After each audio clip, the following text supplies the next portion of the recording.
Welcome to A Century of Cinema. Today I will be exploring my favourite films of 1988. First up, Die Hard, directed by John McTiernan. It stars Bruce Willis as John McClane, a New York cop visiting his wife Holly, Bonnie Bedelia, in LA.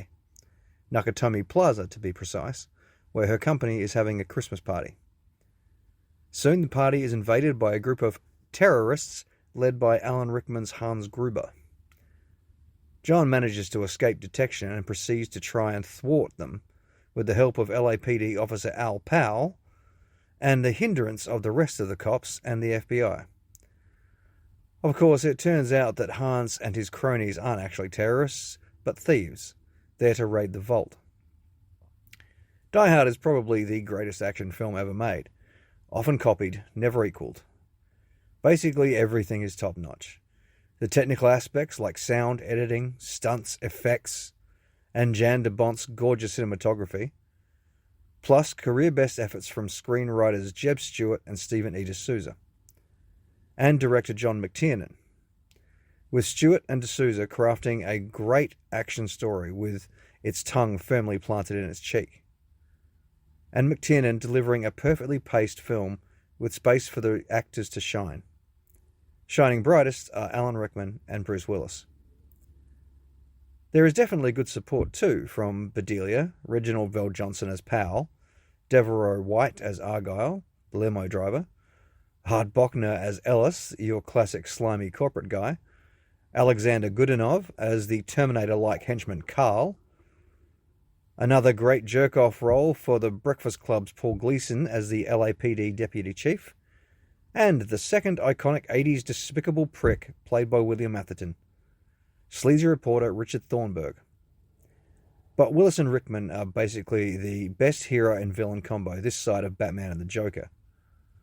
Alan Rickman's Hans Gruber is just so damn reprehensible, but Rickman gives him an eloquence and charm which almost make him likable, and a perfect adversary for the plucky everyman Willis's John McClane, who gets beaten, shot at, blown up, and gets his feet cut to shit, all while delivering perfectly line after line of snappy, witty dialogue. Die Hard had to make this list of my favourite movies of 1988. Yippee-ki-yay, motherfucker. Scrooged is an updated version of Charles Dickens' A Christmas Carol, written by Michael O'Donoghue and Mitch Glazer. It stars Bill Murray as TV executive Frank Cross, who, just like Scrooge, is awful to basically everyone. During the preparation for a gaudy live presentation of A Christmas Carol, Cross is visited by some ghosts. First, that of his mentor Lou, John Forsyth, filling the Jacob Marley role of informing Frank about the three ghosts yet to come. Then it's the ghost of Christmas Past, played by David Johansen, Murray's friend and member of the band New York Dolls, who takes Frank to revisit his childhood and key points in his relationship with Claire, Karen Allen. Next, it's Carol Kane as the ghost of Christmas Present, who shows him what's happening with his brother James, Murray's real-life brother John, and his assistant Grace, Alfre Woodard, and her mute son. You gotta have a Tiny Tim.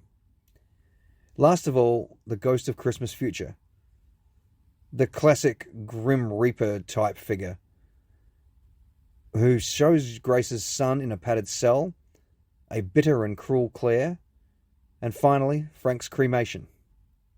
When it's all over, Frank is a changed man and interrupts his own broadcast to passionately declare the error of his ways and his newfound devotion to kindness and love.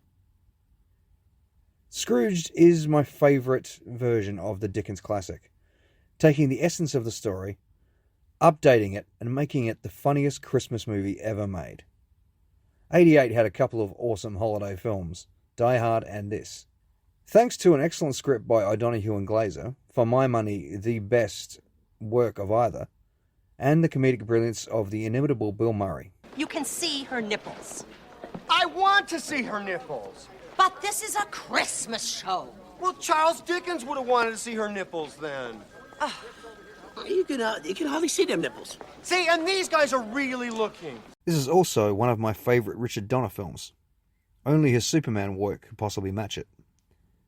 And the supporting cast is an embarrassment of riches. Practically all of Bill Murray's family is here, the aforementioned John, as well as his brother Brian playing his father, and other brother Joel briefly at James's party. Along with John Glover, great as a slimy exec, Robert Mitchum as Frank's oddball boss, Michael J. Pollard as an ill-fated homeless man Herman, and Bobcat Goldthwait as Frank's fired and disgruntled employee Elliot. But the standouts are definitely Karen Allen, just delightful as the impossibly sweet Claire, making her turn to darkness in the future all the more heartbreaking, and Carol Kane's playful and violent Ghost of Christmas Present. But this is a Bill Murray showcase, masterfully bringing to life what O'Donoghue and Glazer conjured up from Charles Dickens' Christmas stalwart. My choice for Best Adapted Screenplay of the Year. Barry Levinson's Rain Man stars Dustin Hoffman as Raymond Babbitt, an autistic savant, and Tom Cruise as his self-absorbed younger brother Charlie. Charlie is having financial problems, and when his father dies, the inheritance goes to a trustee who Charlie later finds out is Raymond's doctor at the psychiatric facility where Raymond lives. Charlie then takes Raymond from the facility in an attempt to get at least half of the inheritance. However, as they spend time with each other, a bond begins to develop, and Charlie's main motivation becomes being able to stay with his brother.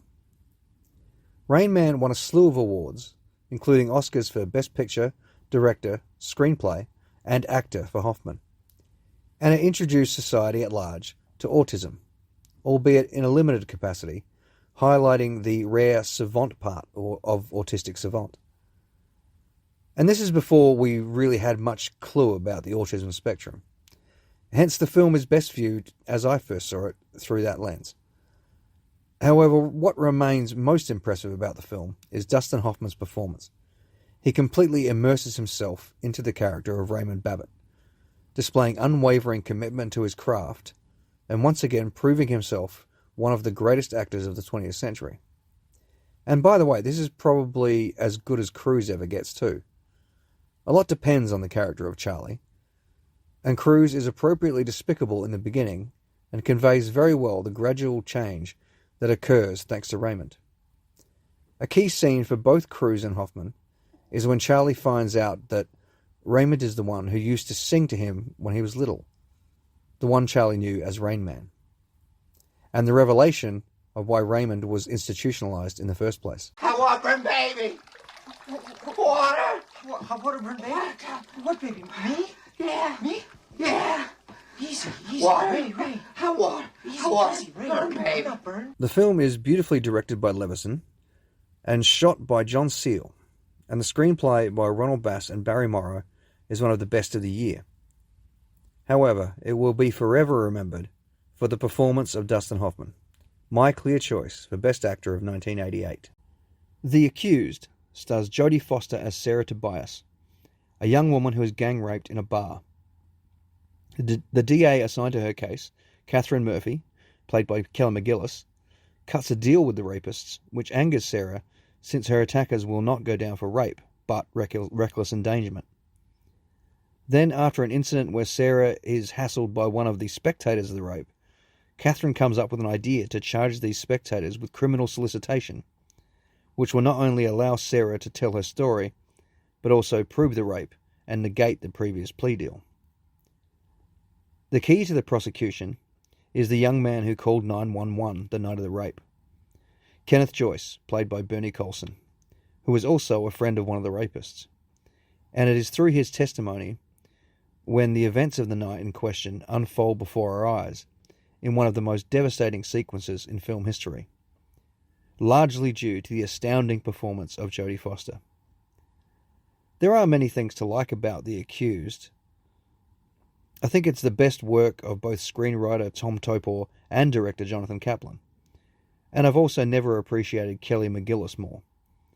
However, the reason this film is here is far and away Jodie Foster. I consider her one of the greatest ever screen actresses, and this performance may well be her very best so far. She breathes life into every aspect of the character of Sarah Tobias, far beyond the victim. She's not perfect, she's a bit trashy and quick-tempered, but she is also the very picture of bravery and tenacity. And all this is conveyed within Jodie Foster's expression, inflections, and mannerisms. The tools of an actor's trade, which nobody wields better than Jodie Foster. It is for me one of the greatest film performances of all time, and obviously my choice for Best Actress. Danny put his hands over my mouth and over my face. And I shut my eyes. He was inside of me. And then they switched. Tim Burton's Beetlejuice. Adam and Barbara Maitland, played by Alec Baldwin and Geena Davis, are a happily married couple living a quiet country life in their dream home, until they drive off a bridge and die. They return home as ghosts, and to their dismay, the house is later sold to the Dietzes, Delia, Catherine O'Hara, Charles, Jeffrey Jones, and daughter Lydia, Winona Ryder. Delia, with the assistance of interior designer Otho, Glenn Shadix, proceed to make the house unrecognizable. The Maitlands' attempts to frighten them away are unsuccessful, which prompts them to seek help in the bureaucratic hellscape which is the afterlife, from their caseworker Juno, Sylvia Sidney. That turns out to be pretty useless, so they entertain the idea of enlisting the aid of a so-called bioexorcist named Beetlejuice, Michael Keaton. What are your qualifications? Well, I attended Juilliard. I'm a graduate of the Harvard Business School. I travel quite extensively. I lived through the Black Plague, and I had a pretty good time during that. I've seen The Exorcist about 167 times, and it keeps getting funnier every single time I see it! But he's dangerously insane. So they try to scare off the Dietzes by themselves again, seemingly more successfully, but it backfires when the Dietzes want to exploit the Maitlands instead. Their refusal to cooperate prompts Otho to use the handbook for the recently deceased to summon them. Because he has no idea what he's doing, it threatens their existence. This makes Lydia, who has grown close to the Maitlands, call on Beetlejuice, who terrorizes everyone and tries to marry Lydia to escape from death. But the Maitlands send him back in time, and they and the Dietzes live together peacefully. Beetlejuice is the moment Tim Burton's unique vision and artistic sensibility became apparent to the world at large. It also gave Michael Keaton his first genuinely iconic character, and it began my decades-long teenage crush on Winona Ryder. And I'm damn sure I wasn't the only one. There's a lot to say about Beetlejuice. The startling, macabre, yet vibrant visual style which would become a staple of Burton's work. Kudos to production designer Bo Welch for translating Burton's vision so brilliantly. That Danny Elfman score, which sounds operatic with a whimsical flair, much like his other work, especially his work with Burton. The great use of Harry Belafonte songs. I mean, that Day-O scene is an absolute classic. Stack banana till the morning come. Daylight come and me want go home. The sheer originality of the script from Michael McDowell, Warren Scarron, and Larry Wilson, and the pitch-perfect performances, particularly Winona. Okay, I might be biased. And the manic genius of Michael Keaton. But Beetlejuice is most of all Tim Burton announcing himself to the world. And he is my choice for Best Director. It's showtime. Finally, Heathers, written by Daniel Waters and directed by Michael Lehman. It once again stars Winona Ryder as Veronica, who has been accepted into the popular girl clique The Heathers. Heather McNamara, Lisanne Falk, Heather Duke, Shannon Doherty, and their queen bee, Heather Chandler, Kim Walker. Though Veronica expresses her dislike of some of their behaviour, she puts up with it.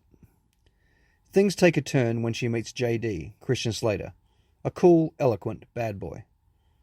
After a falling out between Heather Chandler and Veronica at a college party, Veronica plans revenge by trying to make Heather vomit the next day.